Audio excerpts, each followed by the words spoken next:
M-au luat de lângă casă, m-au dat pe mână dușmanului, un prizonier străin. Tatăl meu, Vlad Dracul, s-a supus poruncilor. Pentru pace și putere am fost sacrificat fără ajutor.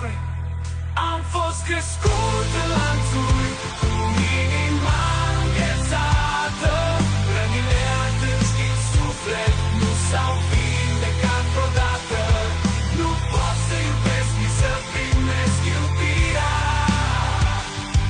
Doar singurătatea mă ține, siguranță departe de durere.